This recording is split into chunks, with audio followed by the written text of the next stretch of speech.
கொடைக்கானல் மலையில் ஆன் ரோட்டில் டிடிசிபி அப்ரூவோட உங்களோட பட்ஜெட்டில் ஒரு ஃப்ளாட் வாங்கணும்னு நினைக்கிறீங்களா? அப்போ உங்களுக்கான வீடியோ தான் இது. இந்த வீடியோவை ஃபுல்லாக பாருங்கள். இந்த ப்ராஜெக்டில் டோட்டலாக 64 ஃப்ளாட்ஸ் இருக்குது. அதில் 44 ஃப்ளாட்ஸ் சேல் பண்ணிட்டாங்க. பேலன்ஸ் இருக்கிறது வெறும் 20 ஃப்ளாட்ஸ் மட்டும்தான். இங்கே ரோடுன்னு பார்த்தீங்கன்னா 30 ஃபீட் ரோடும் 23 ஃபீட் ரோடும் கொடுத்துருக்காங்க. இந்த ப்ராஜெக்ட் டிடிசிபி அப்ரூவ்ன்றனால உங்கள் ப்ரொஃபைல் நல்லா இருந்தால் 50% நீங்கள் பேங்க் லோன் மூலிமா கூட இங்கே ஃப்ளாட் வாங்கிக்கலாம்.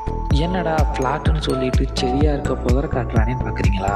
இது மழை காலம், அதனால இங்கே செடியாக இருக்குது. க்ளீன் பண்ணி கொடுத்துருவோம், டோன்ட் வரி. ஓவரால் இங்கே ஒரு சென்டோட விலை எவ்வளோவா இருக்குன்னு கெஸ் பண்ணுங்கள். இந்த ஊரில் ஃபேமஸான மூளையார் ஃபால்ஸ் நம்ம சைட்லேருந்து ஜஸ்ட் 400 மீட்டர்ஸ் தான். இந்த ப்ராஜெக்ட் எங்கே இருக்குன்னு பார்த்தீங்கன்னா கொடைக்கானல் ஹில்லில் மூளையார்ன்ற ஊரில் இருக்குது. நேரில் வாங்க, சைட்டை பாருங்கள், உங்களுக்கு பிடிச்சமான ஃப்ளாட்டை புக் பண்ணுங்கள். இந்த ப்ராஜெக்ட் பற்றின மேலும் டீட்டெயிலுக்கு கீழே இருக்க நம்பரை கான்டாக்ட் பண்ணுங்கள்.